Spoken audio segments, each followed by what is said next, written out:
में विज्ञापन व न्यूज हेतु संपर्क करें। माध्यमिक वित्त विहीन शिक्षक महासभा उत्तर प्रदेश के प्रांतीय पदाधिकारी, जिला अध्यक्ष, महामंत्री व प्रदेश कार्य समिति सदस्यों की दारुल शिफा लखनऊ में हुई अहम बैठक की अध्यक्षता प्रदेश अध्यक्ष राजेंद्र प्रताप सिंह एवं मीडिया से वार्ता प्रदेश महासचिव जियारत हुसैन ने किया। अवस्था में पहुंच चुका है।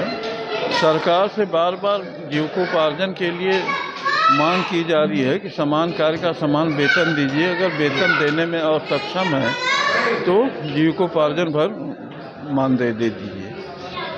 मेन उद्देश्य यही है। कहाँ से लोग आए हैं? क्या लखनऊ से ही है कि पूरे यूपी से हैं? पूरे प्रदेश से हैं। उत्तर प्रदेश से जी। कोई आपकी मांग, जो आपकी प्रमुख मांगे हैं, उसको बताइए। तो वो प्रमुख मांगे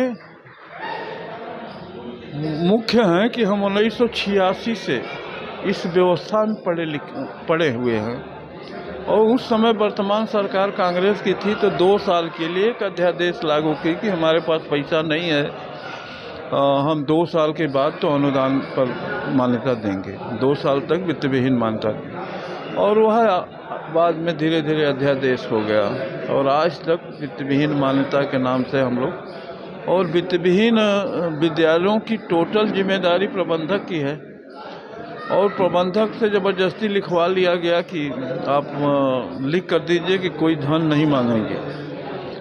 तो मजबूरी थी, मान्यता लेना था तो उनको लिखना पड़ा। एक बार ऐसे ही मुख्यमंत्री जी ने कहा कि जब हम क्यों दे, प्रबंधक देंगे वार्ता में। तो हमने कहा सर, आप प्रदेश के मुखिया हैं, हम आपके तहत काम करते हैं, आपके बच्चों को शिक्षा देते हैं, हम मैनेजर की गाय भैंस तो चराते नहीं कि उनसे मजदूरी मांगें।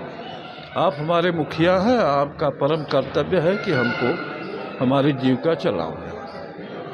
मेरे चैनल के माध्यम से क्या जनता को संदेश देना चाहते हैं या क्या मांग करना चाहते हैं? आपके चैनल के माध्यम से मैं जनता को या अपने वित्त विहीन साथियों को यह संदेश देना चाहता हूँ कि हमारी 4 लाख की संख्या है, शिक्षक और शिक्षक कर्मचारी मिला के।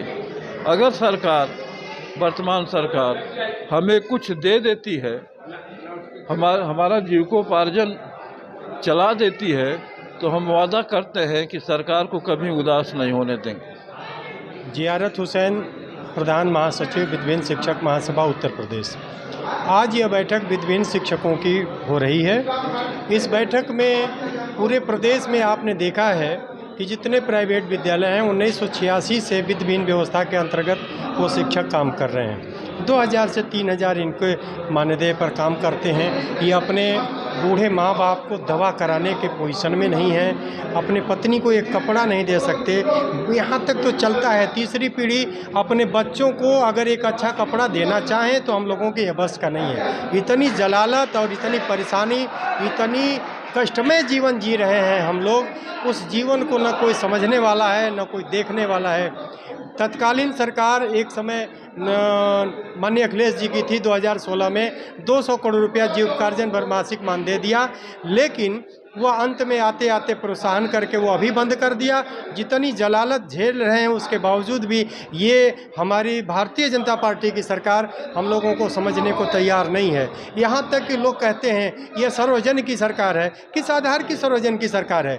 एक तरफ शिक्षक भूखों मर रहा है जो देश का भविष्य निर्धारण कर रहा है, 95% शिक्षकों बच्चों को जो पढ़ने वाले हैं उनको पढ़ा रहा है। आप स्वयं मीडिया के लोग हैं, आप देख रहे होंगे, पूरी दुनिया देख रही है कि 95% ये प्राइवेट के लोग पढ़ा रहे हैं। 5% से बच्चों को पढ़ाने वाले लोगों को इतना पैसा खर्चा किया जा रहा है।